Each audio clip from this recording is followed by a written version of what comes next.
दुनिया भर में मोबाइल फ़ोन का इस्तेमाल एक नागुज़ीर ज़रूरत बन चुका है।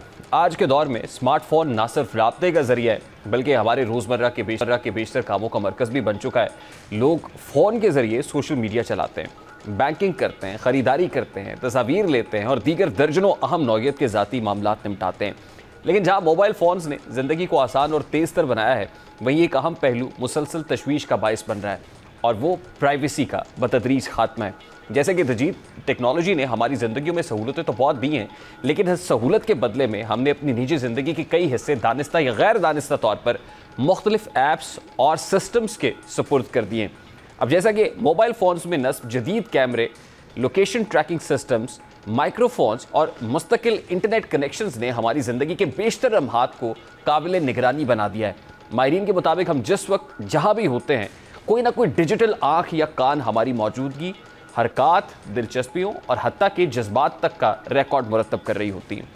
इस ख़तरनाक सूरत हाल की सबसे नुमाया मिसाल हमारे फ़ोन्स के फ्रंट कैमरास हैं और फिर माइक्रोफोन्स हैं। कई माहिरीन का मानना है कि ये कैमरे और माइक्रोफोन्स बग़ैर इत्तला के भी फ़ाल हो सकते हैं और सारिफ की ज़ाती गुफ्तगू, हरकत और सकनात को और तस्वीरें खुफिया तौर पर रिकॉर्ड कर सकते हैं। यही वजह है कि बहुत से स्मार्टफोन्स सारिफिन की एक बड़ी तादाद अपनी प्राइवेसी को लेकर फिक्रमंद नजर आती है। उनकी सबसे बड़ी तशवीश ये है कि कहीं उनका मोबाइल फ़ोन उनकी जासूसी का जरिया न बन जाए। इस तशवीश में मज़ीद इजाफा उस वक्त होता है जब हम देखते हैं कि आए दिन खबरें सामने आती हैं कि किसी सारिफ की ज़ाती तस्वीर या वीडियोज़ लीक हो गई हैं या उसके डेटा तक किसी ने गैर कानूनी तरीके से रसाई हासिल कर ली है।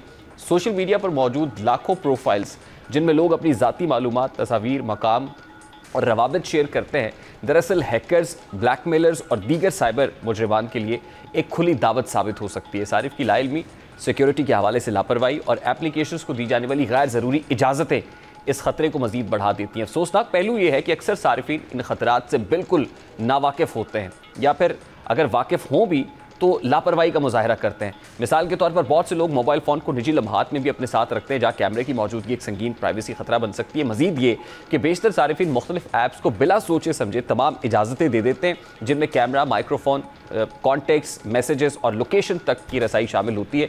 हालांकि इनमें से कई ऐप्स को इन इजाज़तों को वाकई ज़रूरत नहीं होती है और ये तमाम अवामिल मिलकर एक खौफनाक हकीकत को जन्म देते हैं। हमारी प्राइवेसी अब पहले जैसी महफूज नहीं रही। डिजिटल दुनिया में दाखिल होते वक्त हमने अपनी हिफाजत के कई उसूल या तो सीखे नहीं है या फिर उन्हें अहमियत ही नहीं दी है।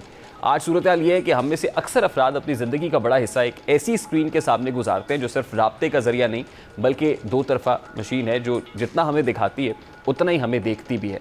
ऐसे में सारिफिन की ज़िम्मेदारी है कि वो स्मार्टफोन्स और ऐप्स का इस्तेमाल करते हुए कुछ बुनियादी उसूलों का ख्याल रखें। सिर्फ मुसद्दिक़ा और महफूज ऐप्स डाउनलोड करें, ऐप्स को सिर्फ ज़रूरी इजाज़तें दें, फ़ोन में जो वायरस या सिक्योरिटी एप्लीकेशन है वो ज़रूर इस्तेमाल करें और कैमरा और माइक्रोफोन की इजाज़तों पर नज़र रखें और ज़रूरत ना हो तो इन फीचर्स को ऑफ रखें। और माहिरीन तो अब ये भी कह रहे हैं कि जो मोबाइल फ़ोन का फ्रंट कैमरा है उसको पोशीदा रखना चाहिए या उस पर टेप होनी चाहिए और सिर्फ उसी वक्त जो है वो टेप हटाई जाए या पर्दा हटाया जाए कि जिस वक्त उसकी ज़रूरत है।